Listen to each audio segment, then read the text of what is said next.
오늘도 하나님의 은혜가 저와 여러분에게 함께하기를 기원합니다. 오늘부터 고린도 후서를 읽습니다. 고린도 후서는 사도 바울이 고린도 교회를 향해 쓴 두 번째 편지입니다. 고린도 후서는 어디에서 썼냐면 마게도냐라는 곳에서 썼습니다. 지난주에 사도 바울이 에베소에서 지내다가 마게도냐로 갔다고 했습니다. 그래서 이 마게도냐에서 고린도 후서를 썼는데, 고린도 후서를 보면은 에베소에서 마게도냐까지 가는 이 사이에 몇 가지 일이 있었다는 것을 알 수 있습니다. 그래서 오늘은 이 정보를 먼저 확인하고 그 다음에 고린도 후서를 읽도록 하겠습니다. 왜 먼저 이 정보를 확인하냐면 고린도 후서를 쭉 읽다 보면 계속해서 그 이야기가, 그 사이에 있었던 이야기가 나오기 때문에 이 정보를 먼저 확인하고 그 다음에 보려고 합니다. 주보에 있는 것처럼 고린도 후서 13장 1절을 함께 읽겠습니다. 내가 이제 세 번째 너희에게 가리니 두세 증인의 입으로 말마다 확정하리라. 아멘. 사도 바울이 몇 번째 간다고 하죠? 세 번째 간다고 합니다. 이 말은 첫 번째로 간 적이 있고, 그리고 두 번째로 간 적이 있고, 그리고 세 번째로 간다는 얘기입니다. 자, 그러면 첫 번째로 간 적은 언제입니까?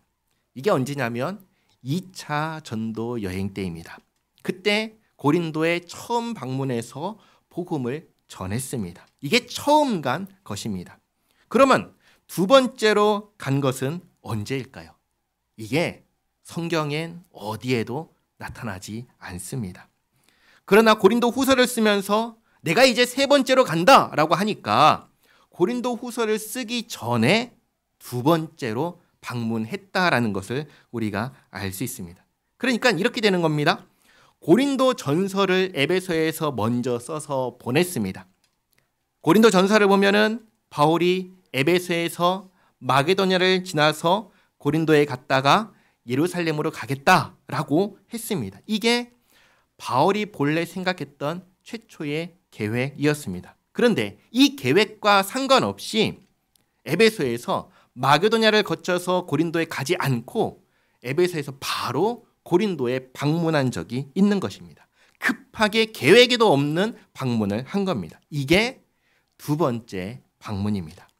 그러면 이렇게 계획에도 없는 방문을 했을 때, 급하게 방문했을 때에는 문제가 있어서 방문했을까요? 문제가 없는데도 불구하고 방문했을까요? 당연히 문제가 있으니까 방문한 것입니다. 그러면 두 번째로 급하게 갔는데 방문을 했으니까 그 모든 문제가 다 해결됐을까요? 해결되지 않았을까요? 이게 해결되지가 않은 것입니다. 그래서 고린도를 떠나 다시 에베소로 돌아가면서 내가 다시 가겠다라고 얘기를 합니다. 그런데 그 얘기를 하고 다시 가지 않습니다. 그게 어디 있냐? 고린도 후서 1장 23절 말씀인데요. 같이 한번 읽겠습니다. 내가 내 목숨을 걸고 하나님을 불러 증언하시게 하노니 내가 다시 고린도에 가지 아니한 것은 너희를 아끼려 함이라. 아멘. 그러니까 두 번째 방문을 하고 에베소에 돌아갔다가 다시 가겠다 했는데, 세 번째로 가겠다고 했는데 가지 않은 것입니다. 가지 않은 대신 편지를 썼습니다. 대신 쓴 편지는 고린도 후서가 아닙니다. 지금 우리에게는 전해지지 않은 편지입니다. 그 편지는 어디 있냐? 2장 4절에 있습니다. 고린도후서 2장 4절 말씀 같이 한번 읽겠습니다. 내가 마음에 큰 눌림과 걱정이 있어 많은 눈물로 너희에게 썼노니 이는 너희로 근심하게 하려 한 것이 아니요 오직 내가 너희를 향하여 넘치는 사랑이 있음을 너희로 알게 하려 함이라. 아멘. 이렇게 눈물로 쓴 편지를 보낸 겁니다. 우리에게 전해지지 않은 편지입니다.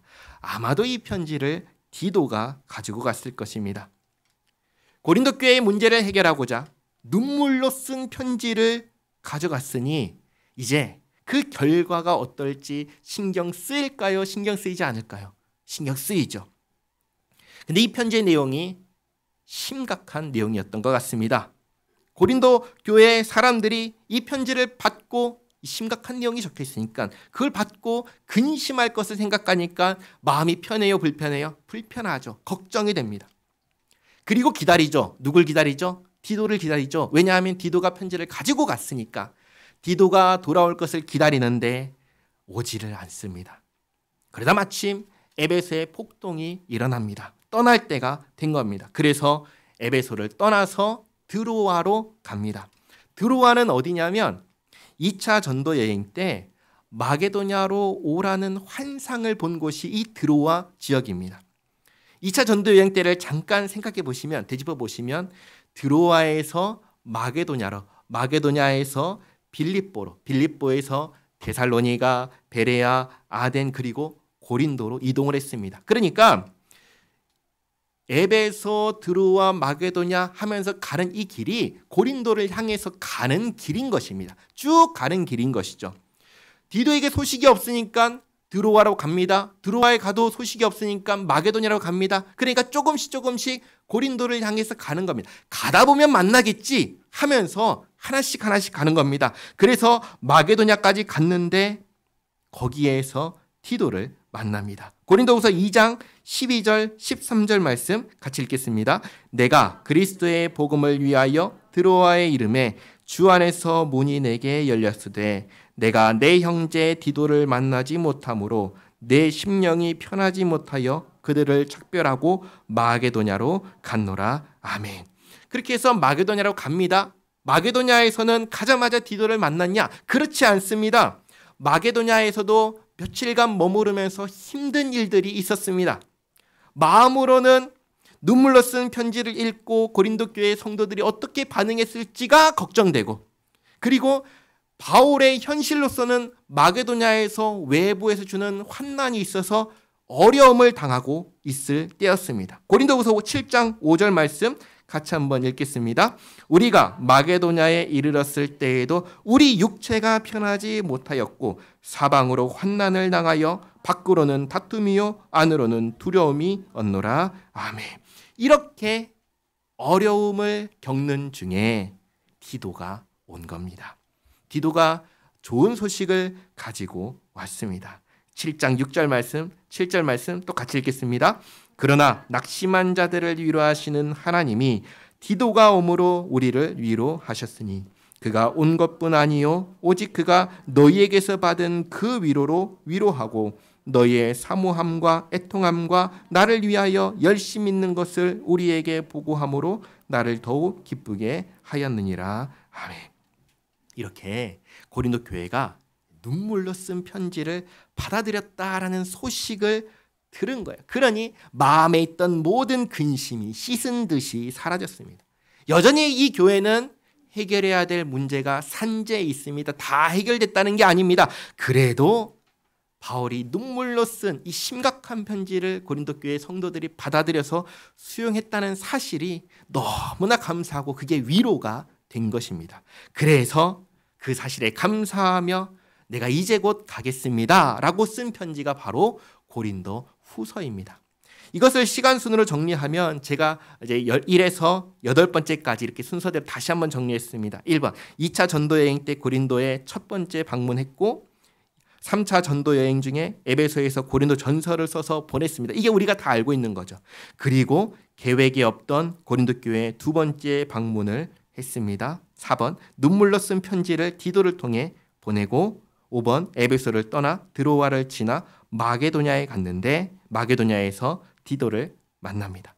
디도를 통해 고린도 교회가 편지를 받아들였다는 소식을 듣고 기뻐하고 감사하면서 위로를 받고 이제 세 번째로 다시 가겠다 하고 쓴 편지가 고린도 후서입니다. 그러니까 이제 우리가 고린도 후서를 쭉 읽다 보면은 이런 내용들이 중간중간 들어가 있을 때 이게 이 내용이구나 라고 우리가 이제 알 수 있을 것입니다. 이제 본문을 보겠습니다. 1절 말씀입니다.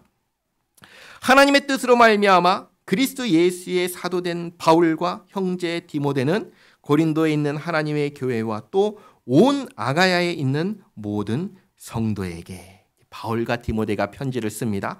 아마도 디도가 이 편지를 들고 다시 고린도를 향해 간 것 같습니다. 그러니까 디도가 중간에서 열심히 왔다 갔다 하고 있는 것입니다. 만약에 디모데가 같이였으면 바울이 썼다 하겠죠.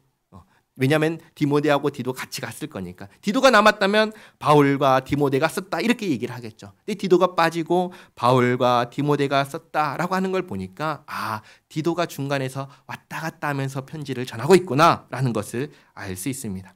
그리고 또 1절을 보시면 이 편지는 고린도 교회뿐만 아니라 아가야에 있는 모든 성도에게 보낸 겁니다. 다 읽어보라고 하는 것입니다. 그리고 고린도 교회를 뭐라고 부르죠? 하나님의 교회라고 부릅니다. 고린도 교회를 하나님의 교회라고 부릅니다. 그러니까 고린도 전서와 마찬가지로 고린도 교회 여전히 문제가 많고 심각한 교회지만 그럼에도 불구하고 하나님의 교회다라고 하는 것입니다. 여기 우리가 항상 기억해야 할 것이 있습니다. 우리는 문제가 없기 때문에 교회가 된 게 아닙니다.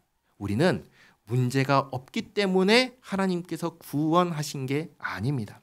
오히려 우리에게는 문제가 너무 많은데 그 문제를 우리가 도무지 해결할 수 없으니까 하나님께서 아들 예수님을 보내주셔서 구원자를 보내주셔서 우리를 구원해 주신 것입니다. 만약에 내가 내 문제를 해결할 수 있다면 하나님께서는 아들 예수님 보내지 않으셨을 것입니다. 내가 해결할 수 있다면 왜 내 아들, 유일한 아들의 생명을 내줘야 합니까? 그럴 필요가 없는 것이죠. 우리가 해결할 수 없기 때문에 하나님께서 보내주신 것입니다. 문제가 있으니까, 그런데 그 문제를 해결할 수 없으니까 해결하지 못하고 영원한 멸망에 빠져야 되니까 하나님께서 아들을 보내셔서 구원해 주신 것입니다. 그러니 우리에게 문제가 있어도 우리는 여전히 교회인 것입니다. 중요한 것은 그 다음입니다. 뭐냐면 우리에게 있는 문제 앞에서 어떻게 할 것이냐라는 겁니다. 첫 번째는 그냥 이 모든 문제를 덮어버리고 문제 덩어리로 여전히 계속해서 살아갈 것이냐, 아니면 두 번째로 이 문제를 가지고 하나님 앞에 나아가서 기도하고 하나님께서 주신 말씀을 가지고 그 말씀을 따라서 고쳐나갈 것이냐, 이 두 가지입니다. 문제 앞에서 어떻게 할 것이냐, 어떻게 해야 할까요? 사도 바울이 문제가 많은 이 교회를 향해서 계속해서 편지를 쓰는 이유는 문제를 덮고 문제를 끌어안고 그냥 살아라 일까요? 아닌 것이죠. 해결하라는 것입니다. 고치라는 것입니다. 그렇게 살면 안 된다라는 것입니다. 하나님의 백성은 하나님의 백성답게 살아야 된다. 그래서 계속해서 편지를 쓰는 겁니다. 하나님께 기도하며 하나님 말씀을 기준으로 고쳐 나가라는 것입니다. 2절 말씀입니다. 하나님 우리 아버지와 주 예수 그리스도로부터 은혜와 평강이 있기를 원하노라. 아멘. 찬송하리로다. 그는 우리 주 예수 그리스도의 하나님이시요 자비의 아버지시요 모든 위로의 하나님이시며. 우리 하나님은 어떤 하나님이시죠? 자비의 하나님이시고 또 위로의 하나님이십니다. 특별히 위로라는 말에 주목하시기 바랍니다. 고린도전서를 보내고 난 뒤 고린도 후서를 쓸 때까지 그 사이에 있었던 일들을 우리가 보았습니다. 얼마나 마음고생이 심했는지 모릅니다. 그런데 좋은 소식을 들었어요. 그게 얼마나 위로가 되었겠습니까? 그래서 말하는 것이죠. 모든 위로의 하나님이시며. 4절에 우리의 모든 환난 중에서 우리를 위로하사 우리로 하여금 하나님께 받는 위로로서 모든 환난 중에 있는 자들을 능히 위로하게 하시는 이시로다. 아멘. 우리뿐만 아니라, 그러니까 사도 바울과 그 일행들뿐만 아니라 이 세상의 모든 예수 믿는 자들을 하나님께서 그냥 내버려 두지 않으십니다. 우리와도 함께 하시며 우리를 위로하십니다. 우리 하나님은 위로의 하나님이십니다. 5절에 그리스도의 고난이 우리에게 넘친 것 같이. 그러니까 그리스도께서 받은 고난을 우리도 받았다는 겁니다. 자, 그러면 그리스도께서 받은 고난은 무엇일까요? 예수님께서 받으신 고난은 두 종류의 고난이 있습니다. 첫 번째는 예수님만이 받으실 수 있는 고난입니다. 이것은 우리를 대속하기 위하여 받으시는 고난입니다. 이건 우리가 결코 공유할 수 없는 고난입니다. 우리가 어떻게 누군가를 대속할 수 있나요? 그럴 수가 없는 것이죠. 그것은 예수님만이 감당하실 수 있는 일입니다. 그거 말고 두 번째로 우리가 함께 받는 고난이 있습니다. 그게 뭐냐면 예수님께 속한 사람들이 받는 고난입니다. 예수님을 믿기 때문에 받는 고난입니다. 이에 대해서 예수님께서 아주 일찍부터 이렇게 말씀하셨습니다. 마태복음 5장 11절 12절 말씀 같이 한번 읽겠습니다. 나로 말미암아 너희를 욕하고 박해하고 거짓으로 너희를 거슬러 모든 악한 말을 할 때에는 너희에게 복이 있나니 기뻐하고 즐거워하라. 하늘에서 너희의 상이 큼이라. 너희 전에 있던 선지자들도 이같이 박해하였느니라. 아멘. 그런데 한번 생각해 보시기 바랍니다. 너무 이상하지 않나요? 왜 예수님을 믿는다는 이유 하나만으로 욕하고 박해하고 악한 말을 할까요? 왜 그럴까요? 그 이유는 예수님을 믿는 사람들은, 우리들은 이 세상에 속한 사람이 아니기 때문입니다. 예수님께서 이렇게 말씀하십니다. 요한복음 17장 14절 말씀 같이 읽겠습니다. 내가 아버지의 말씀을 그들에게 주었사오매 세상이 그들을 미워하였사오니 이는 내가 세상에 속하지 아니함 같이 그들도 세상에 속하지 아니함으로 인함이니이다. 아멘. 예수님께서 이 세상에 속하지 않으셨습니다. 아버지의 말씀을 가진 사람도, 예수 믿는 사람도 예수님처럼 이 세상에 속하지 않은 것입니다. 잘 보시기 바랍니다. 우리가 사는 세상은 하나의 세상이 아닙니다. 두 개의 세상입니다. 하나님께 속한 세상이 있고 그리고 하나님께 속하지 않은 세상이 있습니다. 하나님께 속하지 않은 이 세상 누구에게 속했을까요? 하나님이 아니니 어딘가요? 사탄 마귀에게 속한 것입니다. 요한복음 8장 44절 말씀 예수님께서 이렇게 말씀하십니다. 같이 읽겠습니다. 너희는 너희 아비 마귀에게서 났으니 너희 아비의 욕심대로 너희도 행하고자 하느니라. 그는 처음부터 살인한 자요 진리가 그 속에 없으므로 진리에 서지 못하고 거짓을 말할 때마다 제 것으로 말하나니 이는 그가 거짓말쟁이요 거짓의 아비가 되었음이니라. 아멘. 예수님을 대적하는 이 사람들이 누구에게 속했다고 하나요? 마귀에게 속했다고 하죠. 이 세상은 하나님께 속한 세상이 있고 마귀에게 속한 세상이 있습니다. 그러니까 본래 이런 것입니다. 예수님께서 이 땅에 오시기 전에 이 세상은 죄와 사망의 권세로 사탄 마귀의 권세에 지배를 받고 있었습니다. 그런데 그 가운데로 누가 오신 거예요? 예수님께서 오신 것입니다. 어둠 가운데 빛이 오신 것입니다. 그러면 어둠이 빛을 좋아할까요? 좋아할까요? 어둠이 빛을 비추면 좋아할까요? 싫어하죠. 싫어합니다. 왜요? 빛이 오면 어둠은 어떻게 되죠? 물러가야잖아요. 떠나가야 되잖아요. 좋나요? 싫지요. 그러니까 빛으로 오신 예수님을 죽이려 하는 것입니다. 그리고 그 빛에 속한 사람들을 죽이려 하는 것입니다. 그래서 예수 믿는다는 이유 하나만으로 미워하고 싫어하고 욕하고 박해하는 것입니다. 만약에 예수 믿는 사람들이 정말 잘못해가지고 욕을 먹는다면 할 말이 있을까요? 그러면 할 말이 없지요. 그럼 할 말이 없습니다. 내가 잘못해서 욕을 얻어먹는데 무슨 할 말이 있겠습니까? 달게 받아야죠. 회개해야지요. 회개한다는 것은 나 자신을 뜯어 고치는 것입니다. 어떻게 뜯어 고치죠? 하나님의 말씀에 맞추어서 뜯어 고치는 겁니다. 내가 잘못된 삶을 살아가고 있을 때 세상 사람들이 그걸 향해서 손가락질하고 욕하고 있다면 회개하는 것입니다. 뜯어 고치는 것입니다. 어떻게 해요? 하나님 말씀을 기준으로. 우리의 생각과 말과 행동이 하나님 말씀에 일치하도록 바꾸는 거예요. 예수님께서는 우리를 무엇이라고 부르셨나요? 예수님께서는 우리를 빛과 소금이라고 하셨습니다. 어디에 빛이고 어디에 소금이죠? 세상에 빛이고 소금입니다. 세상을 떠나서 살라고 하신 적이 없어요. 세상 가운데서 살라고 하셨습니다. 그리고 세상 사람들에게 우리의 착한 행실을 보여주라고 하셨습니다. 그러면 우리에게서 뭐가 나타나야죠? 착한 행실이 나타나야 됩니다. 우리에게서 빛이 나타나야 됩니다. 우리에게서 소금의 그 짠맛이 나타나야 됩니다. 그럼 제 질문 드립니다. 우리에게서 나타나야 되는 빛, 우리에게서 나타나야 되는 착한 행실, 짠맛은 무엇인가요? 뭔가요? 그게 하나님의 말씀입니다. 마태복음 5장에서 7장까지 있는 산상수훈을 보시면 우리에게 이렇게 살아라 라고 말씀하십니다. 그 말씀에 맞춰서 우리를 바꿔가는 것입니다. 바꿔가는 거예요. 우리에게 이 노력이 있어야 됩니다. 이 애씀이 있어야 됩니다.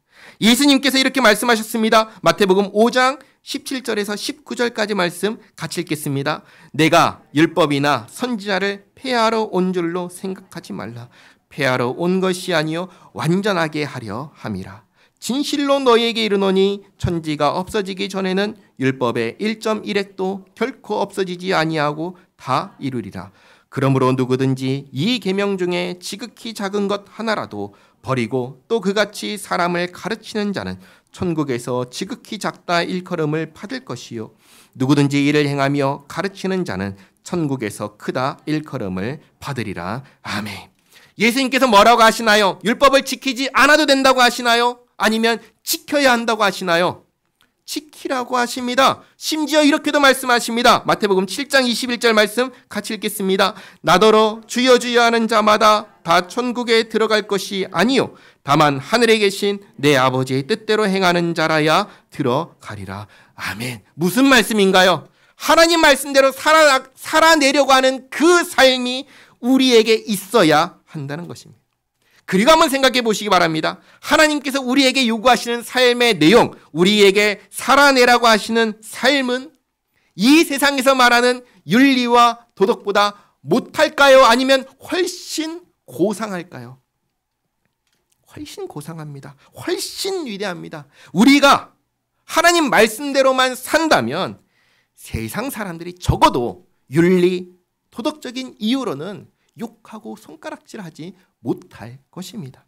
오히려 그렇게 살아가는 우리의 모습을 보며 이렇게 말할 것입니다. 이것도 신명기에 있습니다. 신명기 4장 6절 말씀 같이 한번 읽겠습니다. 너희는 지켜 행하라. 이것이 여러 민족 앞에서 너희의 지혜요 너희의 지식이라.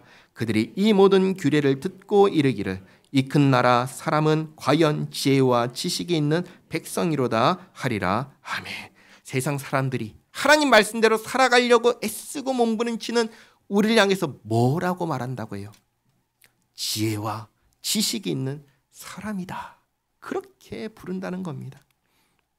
우리에게서 나타나는 빛과 소금과 착한 행실을 보면서 그렇게 말한다는 것입니다. 그러니 만약에 우리가 세상 사람들에게 어리석다고 무식하다고 손가락질 당한다면 그 이유는 뭐겠습니까? 한 가지지요. 우리가 하나님 말씀과 상관없이 살아가고 있다는 증거인 것입니다.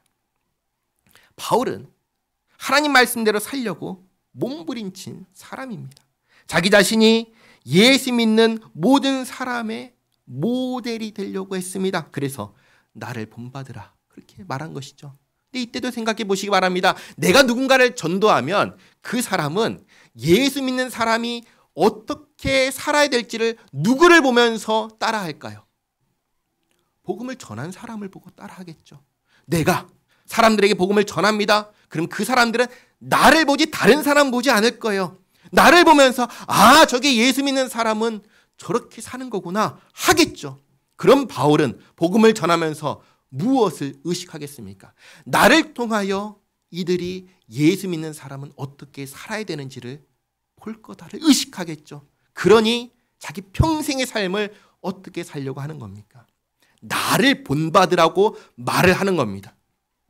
나를 본받으라고. 내가 잘나서 아니요. 나를 보니까. 복음을 전한 나를 보니까. 그래서 바울 자신도 어떻게 살려고 애를 씁니까? 하나님 말씀대로 살려고 애를 쓰는 겁니다. 몸부림치는 것입니다. 목숨 걸고 예수님 말씀 따라 살아가는 자기를 보면서 너희도 그렇게 살아가라 라고 하는 것입니다. 고린도전서 4장 16절 말씀 같이 읽겠습니다. 그러므로 내가 너희에게 권하노니 너희는 나를 본받은 자가 되라. 아멘. 그런데 그런 바울이 고난을 당합니다. 환난을 당합니다. 그럼 이 환난은 바울이 잘못해서 받는 환난일까요? 아닌 것이죠. 아닌 것입니다. 예수님을 믿기 때문에 받는 환난입니다. 어둠 가운데 빛을 비추니까 그 빛을 싫어하는 어둠의 권세들이 주는 환난입니다. 그냥 내가 살면서 내 정신적으로 힘들고 마음이 괴롭고 하는 그런 차원의 힘듦이 아닙니다. 실질적으로 미워하는 것입니다. 싫어하는 것입니다. 대적하는 것입니다. 괴롭히는 것입니다. 우리가 우리의 잘못 때문에 어려움을 겪는 게 아니라 예수님을 믿는다는 그 이유 하나만으로 우리가 어려움을 겪는다면 그건 사실은 기뻐해야 할 일입니다. 그리스도의 고난을 우리가 함께 받는 것이기 때문입니다. 그리고 이렇게 고난을 받을 때, 환난을 당할 때 고난이 있고 환난만 있느냐? 그렇지 않다라는 것입니다. 그럼 뭐가 있냐? 위로가 있다는 것입니다. 그게 5절 고린도후서 1장 5절 하반절 말씀입니다. 우리가 받는 위로도 그리스도로 말미암아 넘치는도다. 아멘. 우리가 받는 위로가 있습니다. 우리가 받는 위로는 무엇입니까? 우리는 어떤 위로를 받고 있습니까? 그리스도는 모든 환난을 당할 때 환난 가운데 어떻게 되셨습니까? 예수님은 어떻게 되셨죠? 모든 환난을 받고 죽으셨죠. 죽으셨습니다. 그런데 환난을 당해서 죽는다면 그게 위로가 될까요? 안 되죠. 위로가 안 됩니다. 죽음으로 끝나면 안 됩니다. 그렇기에 그 모든 환난 가운데 예수님께서 죽으시고 끝이 아니라 그 다음이 있죠. 뭐죠? 부활하신 것입니다. 하나님께서 다시 살리신 것입니다. 예수님을 죽은 자 가운데서 살리셨습니다. 예수님의 부활은 크게 두 가지 의미가 있습니다. 첫째로 제가 항상 말씀드리는 것처럼 예수님께서 구원자시라는 증거입니다. 부활이 있기에 우리가 믿을 수 있는 것입니다. 부활이 없다면 믿을 수가 없는 거예요. 부활이 있기에 진짜 그러하구나 하고 우리가 믿을 수 있는 것입니다.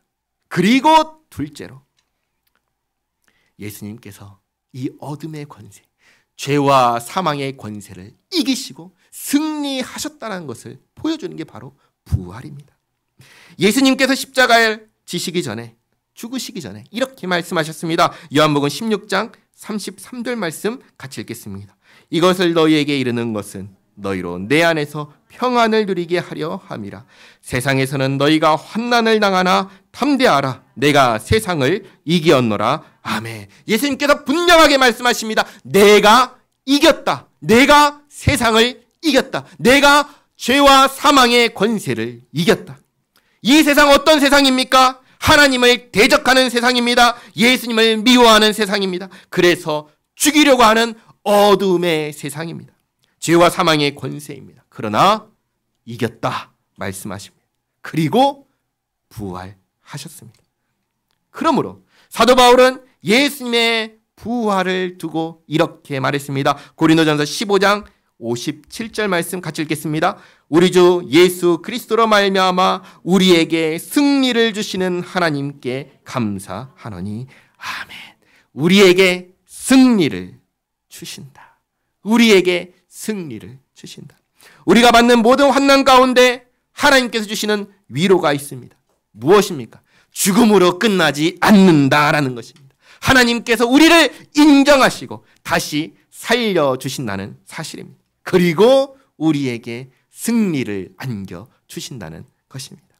이 사실이 있기에 우리는 오늘 우리를 살아가는 우리에게 닥치는 환난에, 예수를 믿기 때문에 닥치는 고난에 포기하지 않습니다. 말씀대로 살기를 포기하지 않습니다. 낙심하고 절망하지 않습니다. 마침내 승리를 주실 것이기 때문입니다. 그러므로 고린도후서 다시 돌아와서 1장 6절에 이렇게 말씀하죠. 우리가 환난 당하는 것도 너희가 위로와 구원을 받게 하려는 것이요 우리가 위로를 받는 것도 너희가 위로를 받게 하려는 것이니 이 위로가 너희 속에 역사하여 우리가 받는 것 같은 고난을 너희도 견디게 하느니라. 아멘. 그러니까 사도 바울이 겪는 환난과 그 환난을 대하는 바울의 태도가 모든 성도들에게 하나의 모델이 된다는 것입니다. 사도 바울은 이렇게 얘기하는 것입니다. 나를 보십시오. 그리스도께서 받은 환난이 우리에게 넘치게 임하고 있습니다. 우리가 이렇게 고난을 당하고 있습니다. 우리는 아무 잘못도 하지 않았습니다. 단지 예수님을 믿는다는 이유 하나만으로 고난을 당하고 있습니다. 그러나 우리는 낙심하지 않습니다. 우리는 포기하지 않습니다. 절망하지 않습니다. 왜냐하면 우리에게 예수님의 부활이 있기 때문입니다. 예수님 안에 승리가 있기 때문입니다. 하나님께서 예수님 안에 있는 부활과 승리로서 우리를 위로하시기 때문입니다. 그러므로 우리가 지금 이 환난을 절망 가운데 어쩔 수 없이 견디는 것이 아니라 주께서 주시는 위로 가운데, 그 위로 가운데 견디고 있습니다. 이 위로가 저에게만 있는 게 아니라 여러분에게도 있을 것입니다. 그러므로 7절에 너희를 위한 우리의 소망이 견고함은 너희가 고난에 참여하는 자 된 것 같이 위로에도 그러할 줄 알미라. 아멘. 사도 바울은 자신이 고난을 받으나 위로를 받는 것처럼 모든 성도가 고난 가운데 위로를 받을 것을 소망합니다. 우리 하나님은 어떤 하나님이십니까? 우리 하나님은 위로하시는 하나님이십니다. 우리 하나님은 위로의 하나님이십니다. 그러므로 마지막으로 한 가지를 한번 생각해 보시기 바랍니다. 나는 어떤 위로를 받고 있습니까? 아니, 그 전에 앞서서 나는 어떤 환난과 고난 가운데 살고 있습니까? 한번 생각해 보시기 바랍니다. 나는 어떤 위로를 받고 있습니까? 예수님을 믿기 전에는 죽음으로 모든 것이 중단되고 끝나버리는 인생이었습니다. 그러나 하나님께서 예수님 안에서 구원하여 주심으로 끝이 아니다라고 하시며 위로해 주십니다. 예수님을 믿고 난 다음에는 더 이상 이 세상의 가치관을 따라 살려 하지 않고 하나님의 말씀을 따라 애쓰는 우리와 주께서 함께 하십니다. 하나님의 말씀을 따라 살려 하기 때문에 겪게 되는 모든 고난과 환난 속에서 하나님께서 우리와 함께 하십니다. 낙심하고 절망하지 않도록 붙잡아 주십니다.